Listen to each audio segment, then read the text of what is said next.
É desse jeito.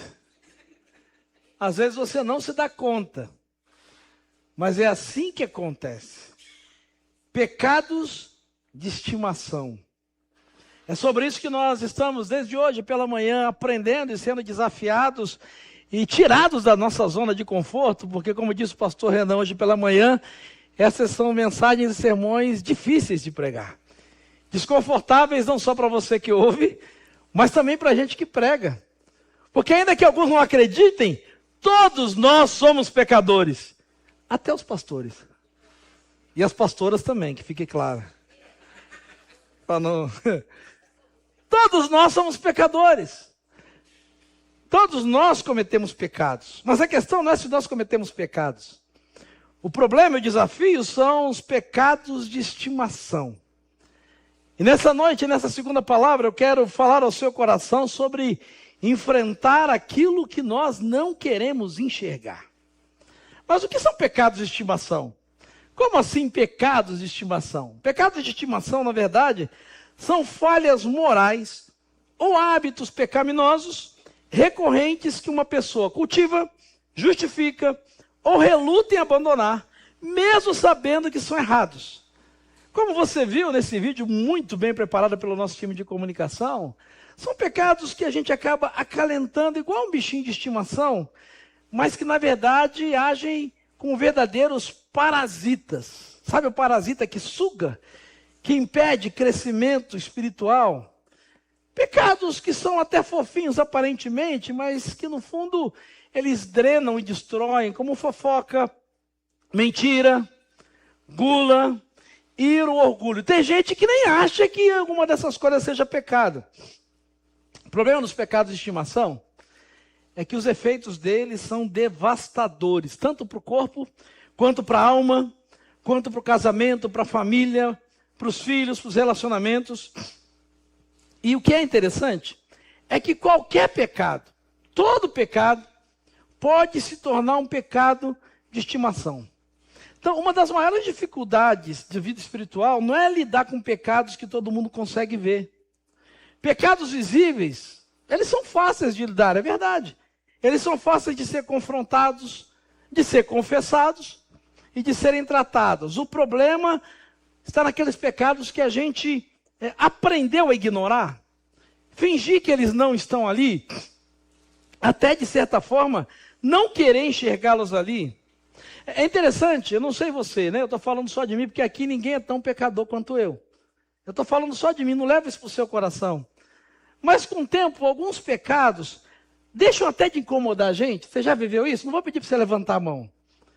Tem pecado que, sabe, a gente infelizmente se acostuma com ele. Eu estou falando de ser humano, de gente de carne e osso. A gente aprende a conviver com o pecado. Mas tem uma coisa que é pior, às vezes, com o passar do tempo, se a gente não se dá conta, a gente aprende a justificar o pecado. E tem gente que até rebatiza o pecado. Já viu o pecado rebatizado? Já ouviu falar? A gente rebatiza o nome do pecado. A gente diz assim, que fofoqueiro o quê? Eu só comento. Ela rebatizou. Não, isso não é fofoca. Eu só fiz um comentário. Orgulhoso, eu sou orgulhoso. O que é isso? Sou orgulhoso não. Eu só tenho uma personalidade muito forte. Qualquer semelhança não é mera coincidência. Que invejoso? Eu não sou invejoso, não. Eu só gosto de observar a vida das pessoas. O que elas têm, como elas se vestem, onde elas moram, o carro delas, onde elas vão, o que elas comem, onde elas vão nas redes sociais. Mas inveja, Deus me livre. Sabe? É dessa forma sutil que surge aquilo que nós estamos chamando, na verdade, queremos chamar a sua atenção de pecados de estimação. Pecados que a gente tolera, pecados que a gente justifica, pecados que a gente esconde. Você sabe do que eu estou falando. Pecados que a gente até protege, porque não quer que ninguém mexa com eles. Porque no fundo eles são gostosinhos. Eles dão prazer. Eles causam uma sensação boa na gente. Sabe, o problema é que pouco a pouco, eles começam a se tornar parte, sem a gente perceber, da nossa identidade. E sabe qual é o maior problema? Pecados que não são identificados, eles se tornam dominadores. O pastor Renan falou um pouco sobre isso pela manhã. A gente às vezes perde a perspectiva de quem é dominado por quem domestica quem. Sabe, quando esses pecados eles não são confrontados, eles crescem. Quando não são confessados, eles começam a ganhar força. Quando eles não são tratados, eles passam a governar a nossa atitude. A gente perde o controle. Sabe, é sobre isso exatamente que o apóstolo Paulo vai nos falar. Quando ele escreve aos Romanos, na carta que ele escreve aos Romanos, no capítulo 6, nos versos de 12 a 14. Eu quero pedir que você abra, por gentileza, a sua Bíblia, acesse a sua Bíblia, conecte a sua Bíblia, na carta de Paulo aos Romanos, no capítulo 6. E eu quero ler com você os versos de 12 a 14. Eu quero nessa noite, nessa segunda mensagem da série, junto com você caminhar, entender e aprender como enfrentar pecados de estimação. Como enfrentar aquilo que nós não queremos nem enxergar. Romanos capítulo 6, versos de 12 a 14. Abra aí a sua Bíblia, acesse a sua Bíblia. Se você não tem Bíblia, nós vamos te dar uma Bíblia de presente. Mas se você tem, esqueceu em casa, não usou, não baixou, peça perdão a Deus em misericórdia a quem está do seu lado e diga, divide comigo, irmão. Pequei. Já confessa, vamos começar logo confessando logo. Pequei. Romanos 6, de 12 a 14. Você achou? Diga amém. Achou? Diga, peraí. Não precisou perar, então diz assim a palavra de Deus. Portanto, não permitam que o pecado reine no corpo mortal de vocês, levando-os a obedecer os desejos malignos dele. Não ofereçam os membros do corpo de vocês como instrumentos de injustiça para o pecado. Antes, ofereçam-se a Deus como quem saiu da morte para a vida. Ofereçam os membros do corpo de vocês como instrumentos de justiça para Deus. Assim, o pecado não deve ter domínio sobre vocês. Porque vocês não estão debaixo da lei, mas debaixo da graça. A nova tradução da linguagem de hoje, que é uma versão mais contemporânea do texto bíblico, que foi escrito na língua original grega, olha como é que ela traduz. É o mesmo texto, só numa linguagem mais atual, para ficar mais claro. É como se o tradutor dissesse assim, ó, vamos dar uma desenhada para não deixar dúvida. Está assim, ó, portanto, não deixe que o pecado domine o corpo mortal de vocês e façam que vocês obedeçam. Opa, olha o Satanás aqui, ó. Pera aí, irmão, vai voltar.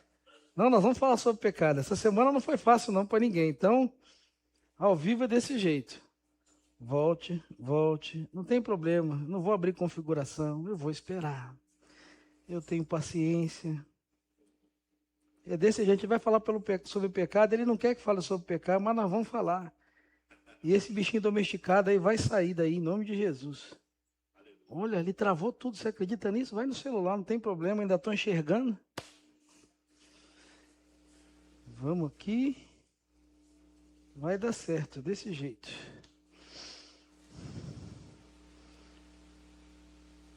Tá aqui, você. Ai, o óculos está bom demais, aleluia.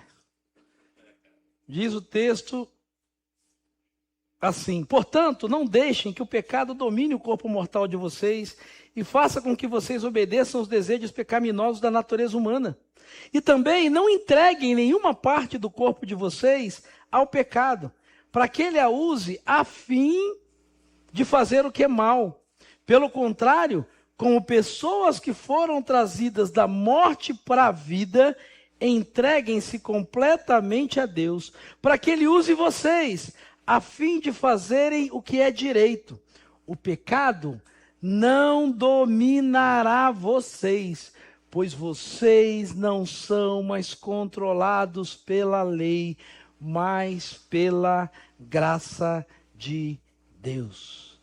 Que Deus abençoe a sua palavra e que possa o Espírito do Senhor aplicá-la ao meu e ao seu coração nessa noite, em nome de Jesus. Amém? Ele voltou. Aleluia. Glória a Deus. A vista está boa, mas não vamos testar, né? Sabe, é interessante que o apóstolo Paulo vai dizer para nós. Como enfrentar o pecado de estimação? Como lidar com esses pecados de estimação que muitas vezes são tão sutis? primeiro lugar, Paulo vai dizer para mim e para você, tenha consciência de que o pecado, ele quer dominar a sua vida. Não se iluda. Ele diz no verso 12, não permitam que o pecado continue dominando. Sabe, é uma coisa muito forte, ele usa essa ideia do animal doméstico mesmo, é esse princípio. Quem é que domina? Quem é que controla? Ele usa uma linguagem forte, a linguagem do domínio. Paulo quer chamar a minha atenção e a sua, porque tem gente que brinca com o pecado porque acha que o pecado só quer aparecer de vez em quando. Que o pecado, não, o texto diz claramente, Paulo vai dizer, pecado não quer apenas aparecer de vez em quando. O pecado, ele quer governar a minha vida e a sua. Ele quer, na verdade, ocupar o lugar de Deus no coração. Se você esteve aqui hoje pela manhã, eu estava no campus online, se não estava, eu recomendo que você ouça a mensagem pregada pelo pastor Renan, porque foi sobre exatamente isso que ele falou. O que aconteceu no Éden, quando o pecado entra no mundo, foi exatamente isso. Tomou o lugar de Deus. Ocupou o lugar de Deus, aquele que deveria ser o lugar de Deus. Se Deus estivesse no centro, se Deus fosse o centro, não haveria espaço para o pecado. Mas a primeira abordagem do pecado de entrar no coração do ser humano foi exatamente essa. Sabe por quê? Porque pecado, no fundo, é uma tentativa de viver a vida sem Deus no centro. É isso que Paulo vai dizer, ou por isso que Paulo vai dizer, olha, não permitam, não deixem. Tenham a consciência de que o pecado quer dominar vocês. Não sejam ingênuos. Em outras palavras, enfrentar pecados de estimação requer entender que isso é uma responsabilidade espiritual. Às vezes você bota a culpa no diabo, você bota a culpa na carne, a culpa é sua. A responsabilidade é sua. A escolha é minha e é sua. Aí tem gente que diz assim, pastor, mas onde abundou o pecado, superabundou a graça. Então, quanto mais pecado, mais graça. Você sabia? É isso mesmo. É uma desgraça. É uma desgraça mesmo. Tem gente que usa esse argumento. Tem gente que usa essa estrutura. Não, pastor, mas assim, a graça de Deus, ela não existe. Deixa eu dizer para você, querido. A carne é fraca. Mas pecado não é vitamina. Tem gente que a carne é fraca e o pecado é muito forte. Graça não elimina a luta espiritual. A graça não existe para isentar você de fazer a sua parte. A graça não existe para você arrumar uma desculpa esfarrapada para pecar. A graça existe para te dar poder para lutar. Porque se não fosse a graça de Deus, não dava nem para começar a tentar. Se não fosse a graça de Deus, não dava nem para tentar resistir às tentações. Sabe, tem uma frase que eu gosto muito, de Dallas Willard. Ele diz o seguinte, graça não é ausência de esforço. Graça é ausência de mérito. Graça não é ausência, não significa que você não precisa fazer nada, não. Graça significa que você precisa se esforçar muito, não permitir, resistir às tentações. E que todas as vezes que você conseguir, o mérito não é seu, a força não é sua, o poder não foi seu, mas foi a graça de Jesus sobre a sua vida, que te deu poder para enfrentar. Sabe, isso significa que eu e você, nós não somos salvos pelo nosso esforço. A gente não enfrenta, lida e vence pecados pelo nosso esforço. Mas nós fazemos isso por causa da graça de Deus que nos capacita para viver de uma forma diferente. Então, se você foi alcançado pela graça de Deus, tenha consciência, o pecado quer dominar a sua vida, mas pela graça de Deus, você tem poder, você tem autoridade, você tem capacidade, você tem responsabilidade de enfrentar, resistir e vencer o pecado que quer te dominar. Por isso Paulo vai dizer, não permita que o pecado continue dominando. Vida cristã não é passividade espiritual. Vida cristã é ativa, é cooperação com a graça de Deus. Vida cristã é uma escolha. Então para de dar desculpa, eu sou fraco, a carne é fraca, o diabo é forte, o mundo é sujo. Tá, todas essas coisas podem ser verdade, mas existe a graça de Deus que foi liberada sobre a sua vida e te capacita, te reveste, te unge, te sustenta e te renova para que você não permita que o pecado te domine. Sabe, você quer enfrentar pecados de estimação? Tenha consciência, o pecado quer dominar você. Ele quer escravizar você. Ele quer destruir você. Ele quer envergonhar você. Ele quer humilhar você. E ele quer te convencer que você não aguenta mesmo não. Que você não dá conta, que você é fraco. O pecado quer te convencer. Mas eu sou muito fraco, eu não aguento. Eu não resisto a dar uma olhadinha. Eu não resisto a dar uma passadinha de mão. Eu não resisto a fazer escondido. Ninguém está vendo. É muito mais forte do que eu. Não, não. Isso é uma desculpa, sua rapada. O pecado ele quer dominar. Isso é uma verdade. Mas é uma escolha. Sabe por quê? E aí entra a segunda coisa que Paulo ensina para nós. Você quer enfrentar pecados de estimação? Entenda. Entenda que pecados de estimação são pecados que eu e você deixamos permanecer. Os pecados de estimação são pecados que eu e você, nós deixamos eles permanecerem. É por isso que Paulo vai dizer, olha, não permitam que o pecado domine. Como é que vocês fazem isso? Ele diz no verso 13, não ofereçam. Olha que coisa forte, ele está dizendo aí. Você está entregando a sua vida, a sua sexualidade, o seu caráter, o seu temperamento, as suas emoções. Você está dando, você está permitindo. É você que está fazendo, não é o diabo que está tomando. Não é a internet, é você. Paulo está dizendo que o pecado se fortalece na medida em que você cede espaço para ele. Uau, como isso é sério. Na medida que eu cedo espaço para o pecado, é que ele se fortalece. Pecado não entra pela porta da frente. Você lembra da história de Davi com Batseba? Começa dizendo assim, no tempo em que os reis iam para a guerra, Davi ficou em casa. Alguma coisa errada tem. Porque lugar, em tempo de guerra, onde é que é o lugar do rei? Na guerra, na frente do exército. Mas o texto bíblico diz que no tempo em que os reis iam para a guerra, e que era para o rei estar na guerra, onde é que o rei estava? Na sacadinha. Boa, eu gosto de você, ouviu? Sacadinha, exatamente. E se você olha, essa é mais do que a nova tradução na linguagem de hoje. Eu vou escrever essa Bíblia, eu vou fazer essa versão, a linguagem do Sam. Não é nem do André. Mas é desse jeito.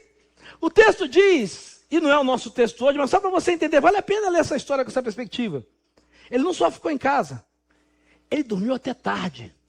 E não tem problema nenhum dormir até tarde, você trabalhou até de madrugada, você estava na vigília, não tem problema agora, não tinha motivo. Ele acordou no meio da tarde, a turma ralando, lutando pelo exército, pelo povo de Deus.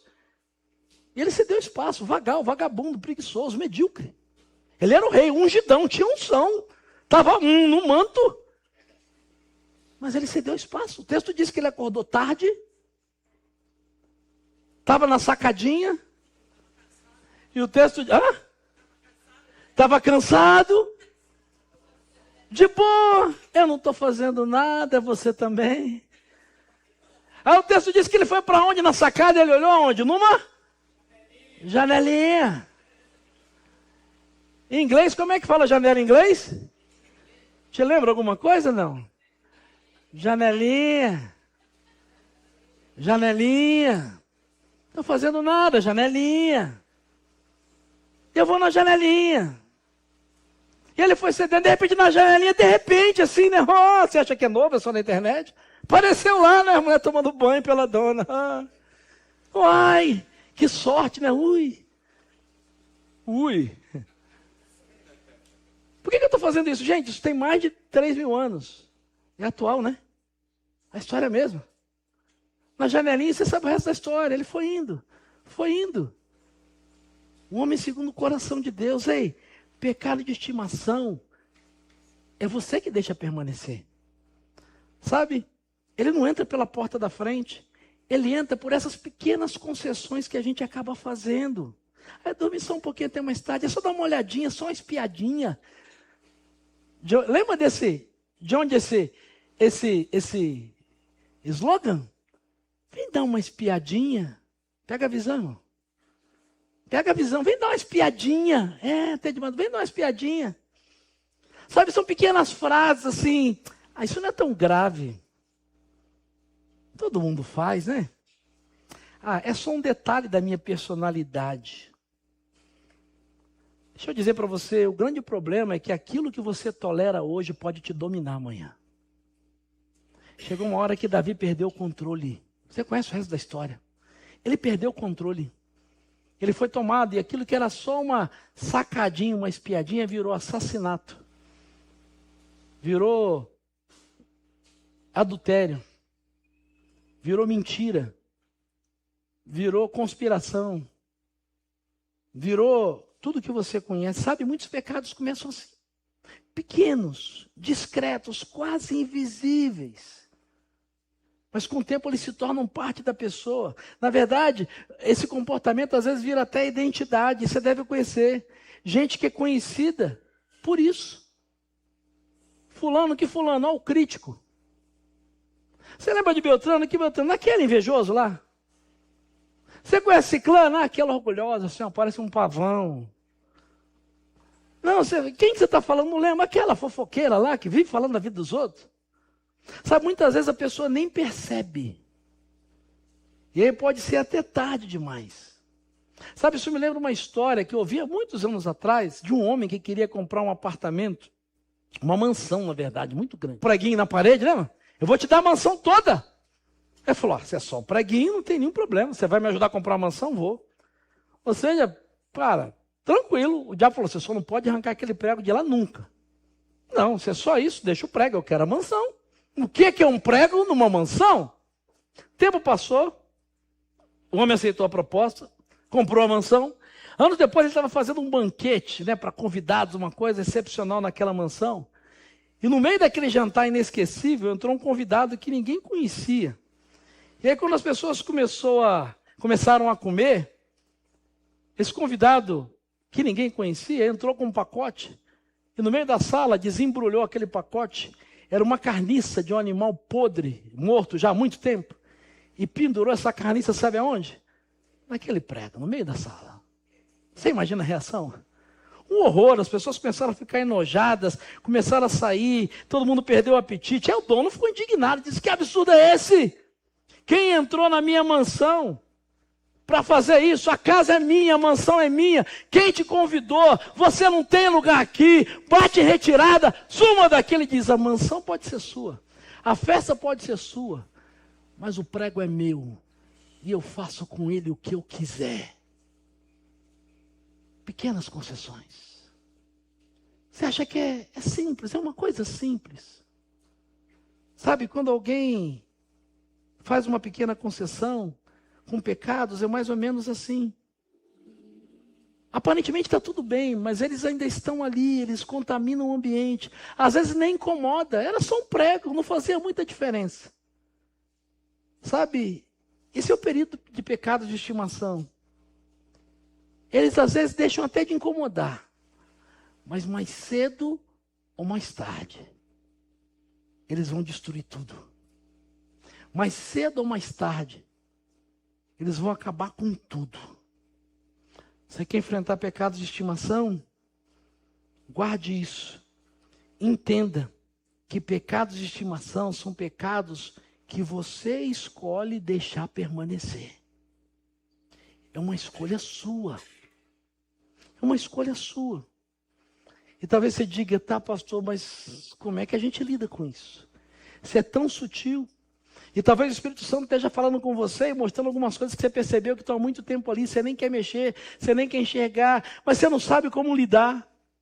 Você quer enfrentar pecados de estimação? Paulo responde para nós, a Bíblia diz, em terceiro lugar, creia que a graça tem poder para te libertar do domínio do pecado. Creia nisso, ele diz, ei, o pecado não vai ter domínio sobre vocês. Isso é uma promessa. Essa, para mim, é uma das afirmações mais poderosas do Novo Testamento. Paulo não diz assim, o pecado não existirá. A Bíblia não diz, o pecado não vai tentar contra vocês.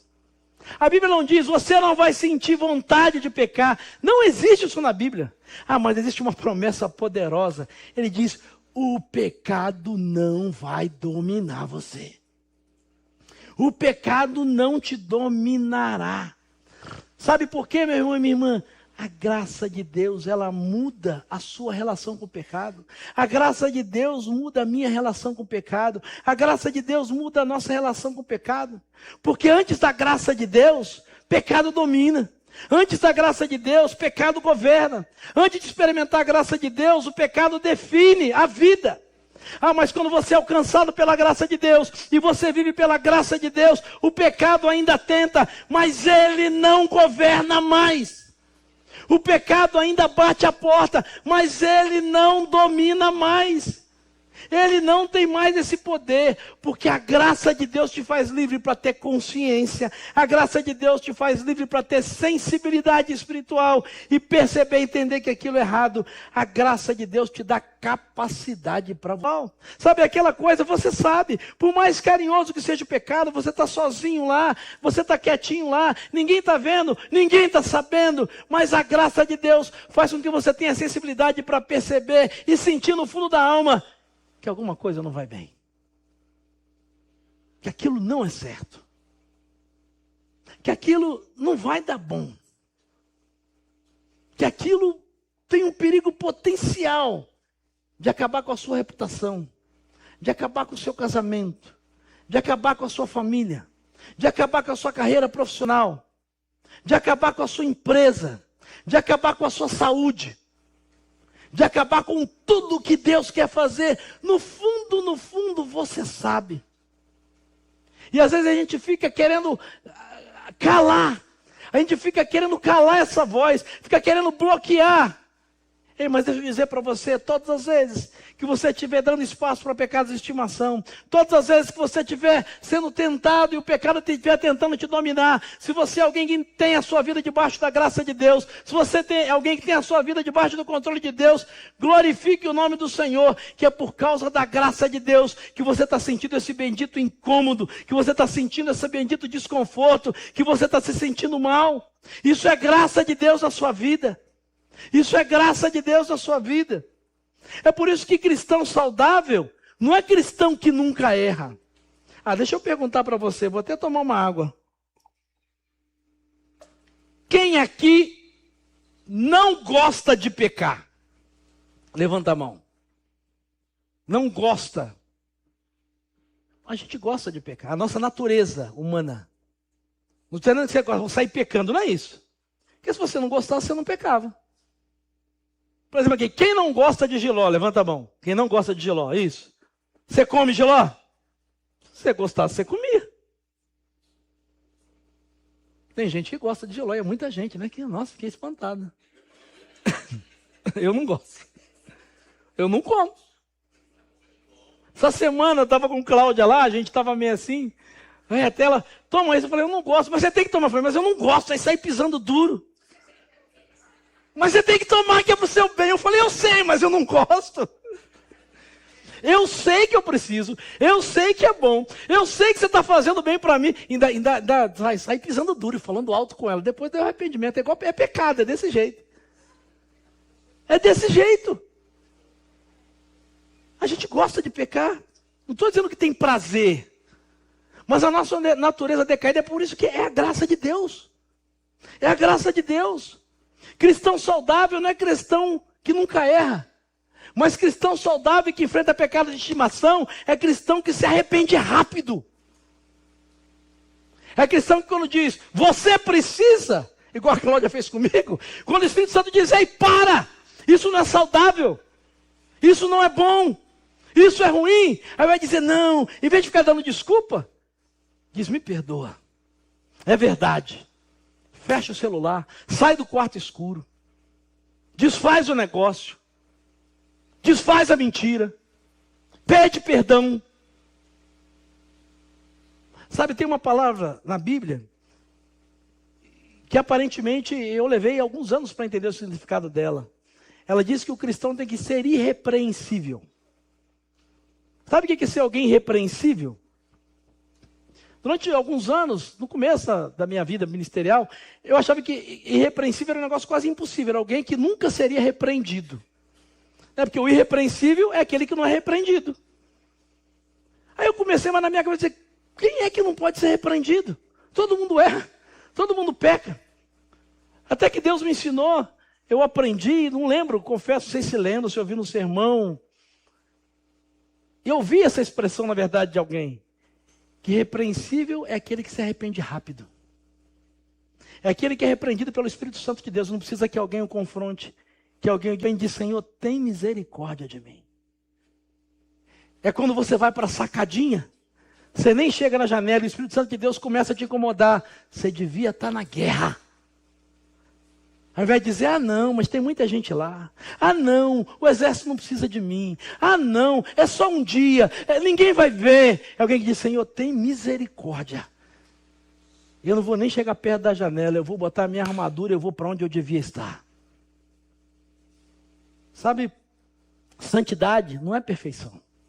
Até porque ela não existe. Santidade é fidelidade. É um coração que permanece sensível à voz do Espírito Santo de Deus. Por isso que em quarto e último lugar, para enfrentar pecados de estimação, Paulo vai nos ensinar que o primeiro passo dessa libertação é enxergar. Por isso que o tema dessa palavra é enfrentando aquilo que não queremos enxergar. Olha comigo o que Paulo diz, vamos ler juntos, está aqui, vamos ler juntos? Como pessoas que foram trazidas da morte para a vida, entreguem-se mente a Deus, para que Ele use vocês, a fim de fazerem o que é. Paulo está dizendo, vocês não estão mais mortos, vocês estão vivos. Morto enxerga? Não. Morto sente? Não. Morto pensa? Não. Morto... Mas Paulo diz, ei, pela graça de Deus vocês estão vivos. Vocês podem enxergar. Vocês têm a capacidade de enxergar. Sabe por que muitos pecados permanecem na nossa vida? Porque a gente não quer enxergá-los. Porque a gente não quer vê-los.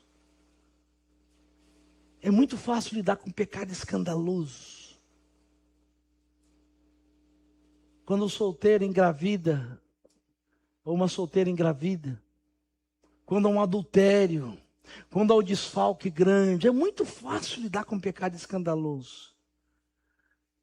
Mas a gente acaba ignorando pecados socialmente aceitáveis. A gente não quer enxergar orgulho como pecado. A gente não quer enxergar julgamento, inveja, ressentimento, fofoca, indiferença como pecado. São pecados que muitas vezes a gente domestica. Eles estão bem aqui, estão na gaia, está bem, deixa ele aqui, tadinho. Está fazendo mal a ninguém, não incomoda ninguém, deixa aqui o orgulho, deixa aqui a inveja. É só um comentáriozinho, não é fofoca. É só temperamento forte, não é arrogância nem ira. Não é só um pecadinho. Sabe, é pecado que não causa escândalo imediato. Mas é pecado, no ano das conexões, guarde isso. São pecados que corroem lentamente as conexões. São pecados que causam divisão, desconfiança, distância, frieza espiritual. No relacionamento conjugal, no relacionamento familiar, no relacionamento corporativo, na igreja, das suas relações. Sabe, por isso, é preciso fazer uma pergunta honesta nessa noite, você que está aqui no campus online. Uma pergunta que eu fiz enquanto preparava essa palavra, sabe? Que pecado que eu estou aprendendo a ignorar?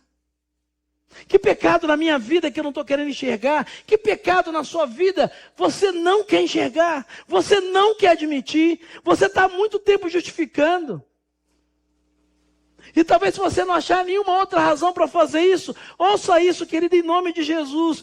Pecados de estimação nunca permanecem pequenos, eles sempre crescem. Eles sempre crescem.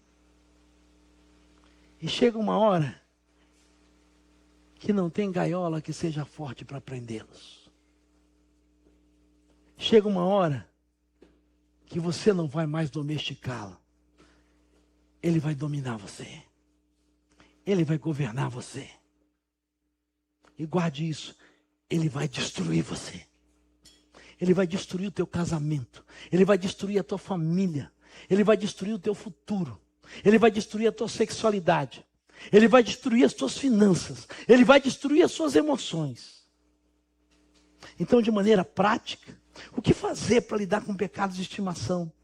Você que gosta de anotar, as irmãs que ganharam um lapisinho, então agora tem lapisinho, tem marcador, né, para ficar bonitinho. Anota isso, tira foto. Isso é palavra de Deus, não sou eu que estou falando, isso aqui eu estou aprendendo com você. Nós da equipe pastoral, nós temos conversado sobre isso, como isso é desafiador, porque nós somos seres humanos. Você quer de uma forma prática? Primeiro, peça ao Espírito Santo que revele o seu coração. Porque a gente não consegue, a gente quer esconder. Peça ao Espírito Santo que mostre o seu coração. O salmista diz isso. O salmista no Salmo 139 diz isso, 23, Senhor, mostra aquilo que eu não quero ver. A linguagem é bonita, Senhor, sonda o meu coração. Sondar o meu coração, numa linguagem atual, Davi está dizendo, o salmista está dizendo, Senhor, me mostra o que eu não quero enxergar, por mais que doa. Segundo, identifique aquilo que você tem justificado. Comece a observar as frases que você tem usado para explicar alguns comportamentos seus. Comece a se ouvir. Na sua relação conjugal, na relação com seus filhos, na relação com seus pais, viu, geração nova? Com aquilo que você bota na internet. Começa, muitas vezes, nas frases que você usa para explicar o seu comportamento, está um pecado de estimação. Terceiro, confesse antes que o pecado ganhe domínio. É se arrepender rápido. Para de justificar. Sabe por quê? Porque 1 João 9 diz, se nós confessarmos os nossos pecados, Ele é fiel e justo para, primeiro, perdoar, não um, não dois, não três, mas todos os nossos pecados. E não é só isso, a Bíblia diz, e purificar de toda injustiça. Mas se confessar. Em Tiago 5,16, dá um plus. Ele diz, João 9 diz, se você confessar o Senhor, Ele te perdoa e te purifica. Mas se você tiver alguém no discipulado, um amigo de confiança, uma amiga de confiança, alguém de Deus que pode caminhar com você, Tiago 5,16 diz, ei, confessem as culpas e os pecados de vocês uns aos outros, para que vocês sejam curados. Curados. Porque às vezes a gente recebe o perdão de Deus, mas o diabo é sujo, ele fica acusando. Ele fica trazendo culpa. O diabo deve ter sido o autor do nome daquele filme, Eu Sei O Que Você Fez no Verão Passado. Esse é o filme predileto de Satanás. Porque às vezes a gente confessa. E Jesus perdoa, Ele purifica. Mas a Bíblia diz que o diabo é o acusador. E ele acusa de noite. E muitas vezes, mesmo tendo sido perdoados, o diabo ele acusa. Por isso que é importante, não é para qualquer um, não é para todo mundo. Mas até pedir a Deus que te dê alguém que você possa dizer, olha por mim. Eu não preciso mais orar por mim, porque eu estou lutando contra um pecado. E a Bíblia diz que quando você confessa um ao outro, você é curado. Deus vai trazendo cura. Você falar sobre isso. Você tirar isso do seu coração. Quarto, coopere com a graça de Deus. Se lembre, graça não elimina esforço espiritual. Graça só elimina mérito.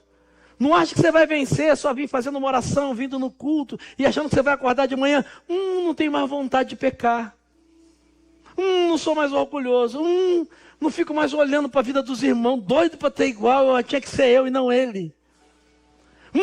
Eu vou acordar sem vontade de falar mal de fulano ou de Beltrano. Eu não vou ter mais raiva assim, né? Um ódio santo daquela pessoa porque ele é assim. Isso não vai sair. Pode, milagre. Milagre acontece. Deus pode fazer numa oração, mas isso é milagre. Milagre não acontece toda hora.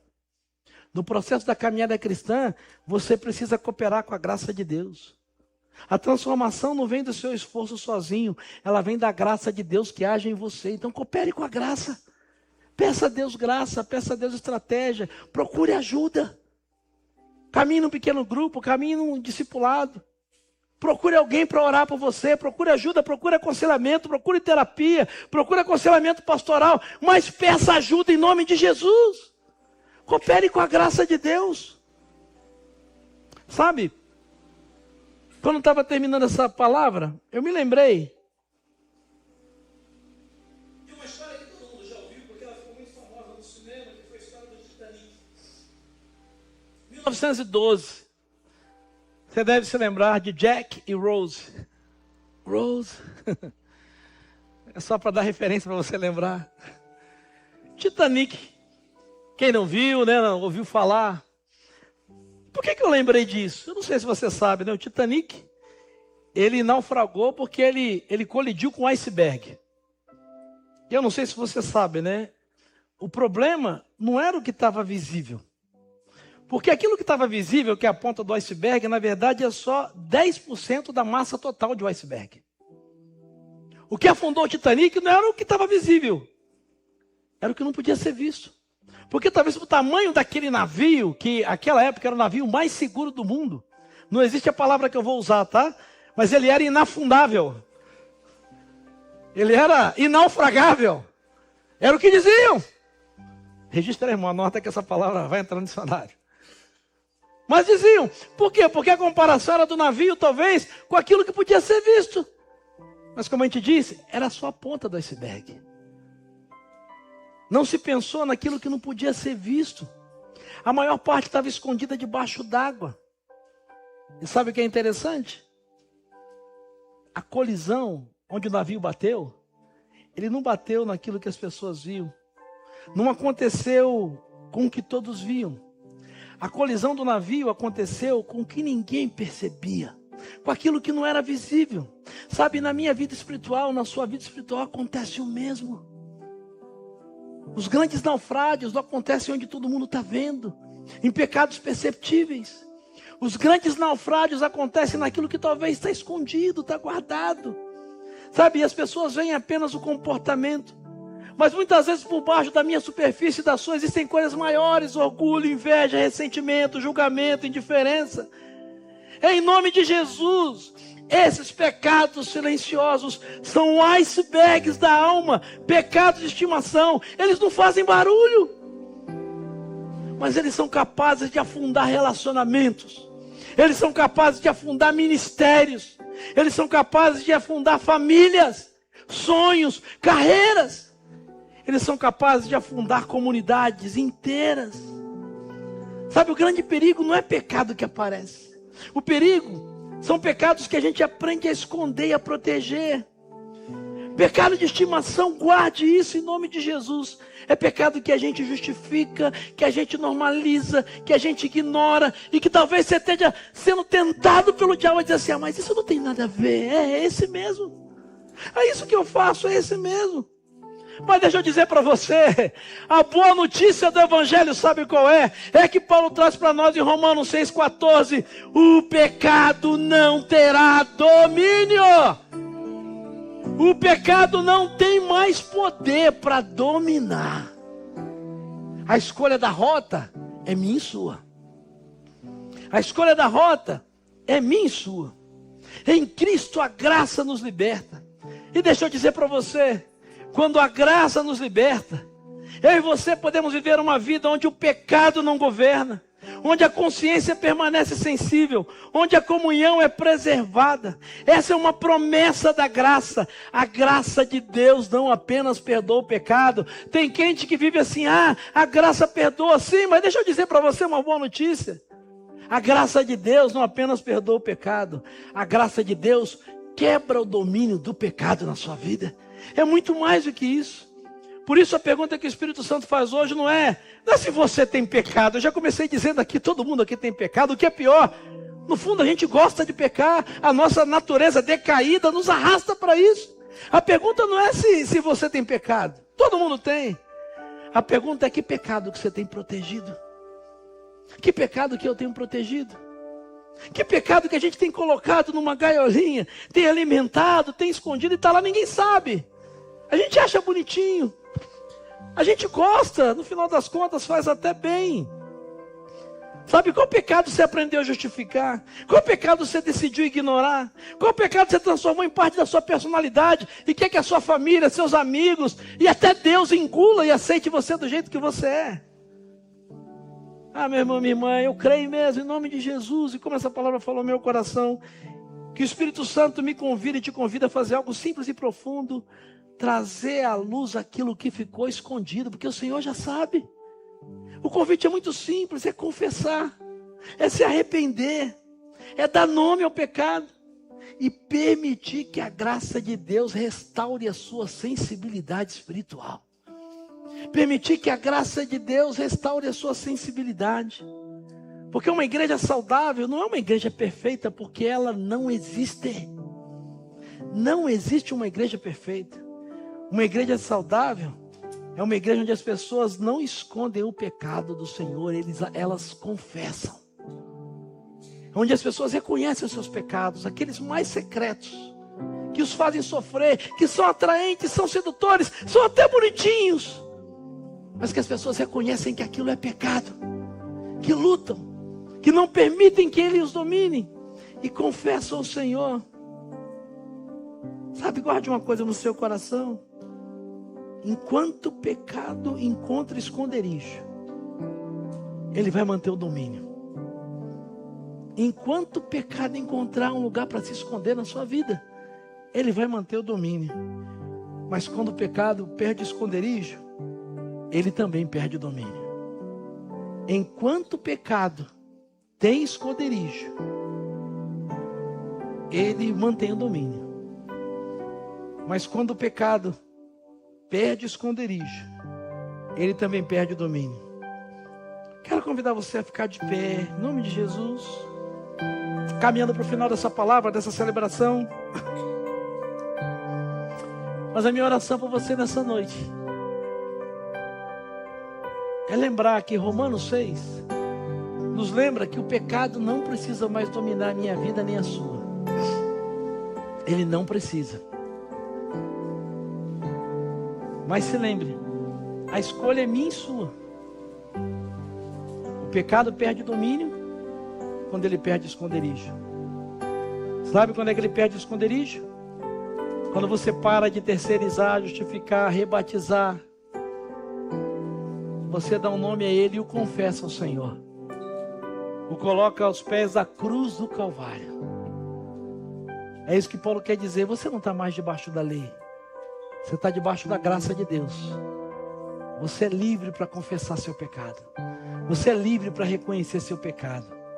Pela graça você tem poder para enfrentar esse pecado. E pela graça de Deus Ele te dá poder para vencer esse pecado. Ele não vai ter domínio sobre você. Eu queria que você fechasse seus olhos. Eu quero orar com você nessa noite. Que está aqui, que está no campus online. Essa é uma noite de trazer à luz aquilo que está escondido.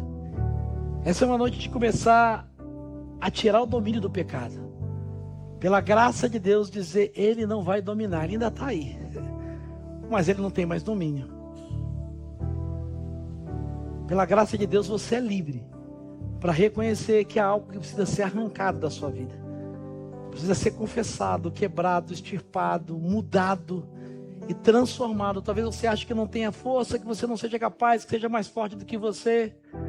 Mas lembre, graça não é ausência de esforço, é ausência de mérito. O mérito é todo do Senhor. A graça te dá o poder para usar a força que você tem, a fé que você tem, o livre-arbítrio que você tem, para reconhecer esse pecado e confessá-lo ao Senhor e dizer, Senhor, tem misericórdia.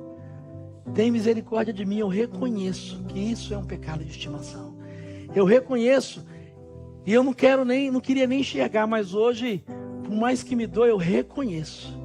Eu quero confessá-lo ao Senhor, eu quero colocá-lo aos pés da cruz de Jesus, porque eu creio na tua palavra de que quando eu confesso, o Senhor me perdoa e o Senhor me purifica. O Senhor me perdoa e o Senhor me purifica. E eu quero fazer isso a cada dia. Eu quero lutar por isso cada dia. Eu quero declarar que o Senhor vai me dar força, Ele não vai me dominar. Se há algo escondido hoje que você quer trazer à luz e quer confessar ao Senhor, todos de olhos fechados. Você só vai fazer um gesto, levantar a sua mão e abaixar. Eu só quero orar com você e quero orar pela sua vida. Jesus te abençoe. Jesus te abençoe. Jesus te abençoe. Jesus te abençoe. É você e o Senhor. Jesus te abençoe. Jesus te abençoe. É você e o Senhor. Jesus te abençoe. Algo que está escondido que precisa ser trazido à luz. Pecado só domina. Jesus te abençoe. Jesus te abençoe. Quando ele encontra esconderijo, Jesus te abençoe. Ele perde o domínio quando ele perde esconderijo. Porque quando ele é exposto à luz de Jesus, ele perde o domínio e o controle volta para o Senhor. Você está debaixo da graça de Deus. Reconhecer que é pecador diante de Jesus não vai te destruir, mas vai te dar poder para experimentar a vida e a liberdade de Jesus. E poder para vencer. Poder para vencer. Poder para vencer. Jesus te abençoe. Jesus te abençoe. Alguém mais? Jesus te abençoe. É você o Senhor. É você o Senhor. Ninguém tem que saber. O primeiro passo é esse, é trazer a luz. O pecado vai perder domínio hoje. Ele não tem mais esconderijo aí, não tem mais lugar para ele aí, não tem mais alimento, não tem mais ração, não tem mais galinha, não tem mais conforto. Ele não vai ter mais zona de conforto na sua vida. Ele está sendo exposto hoje diante da cruz do Calvário, de onde vem graça e poder para libertação, para cura, para restauração, para refrigério, para ânimo novo, para visão nova, temperamento mudado, transformado, caráter renovado, cura de alma, cura de pensamento, cura do olhar. É isso que a graça de Deus faz. É isso que a graça de Deus faz. Bendito seja o teu nome, Jesus. Bendito seja o teu nome. Porque se fosse pelos nossos pecados, nós já teríamos sido destruídos, porque o salário do pecado é morte. A Deus, pior ainda. Quantos de nós, durante tanto tempo, temos cultivado pecados de estimação? Temos escondido, temos tentado ignorar, justificar, renomear.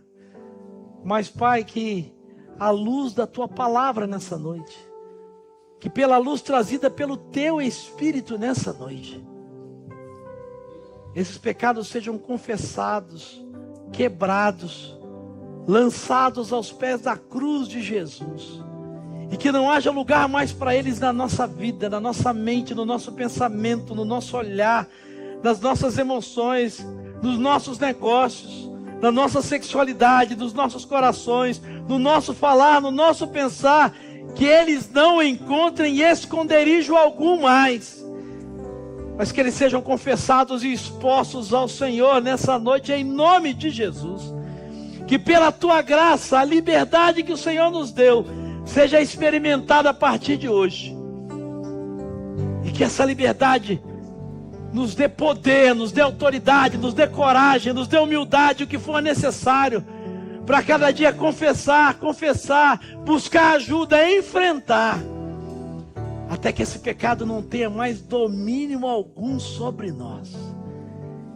Que, como diz o próprio apóstolo Paulo em Romanos, que nós sejamos diligentes para o bem, busquemos o bem, inocentes para o mal, lutemos contra o mal, usemos essa liberdade, para que Deus, que é a nossa fonte de paz, com o seu poder, esmague Satanás e os pecados que ele coloca em nós, debaixo dos nossos pés.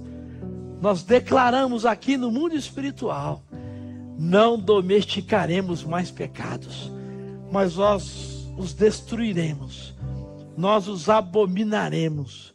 Gera em nós um nojo santo, um desconforto santo por esses pecados, e dá-nos poder, dá-nos graças, porque nós somos filhos e filhas amados do Senhor, pecadores e pecadoras sim, mas não dominados pelo pecado, mas dominados pelo Senhor, pela Tua graça, pelo Teu amor, pelo Teu poder. Nós declaramos que somos livres e queremos viver essa liberdade que o Senhor nos deu, em nome de Jesus.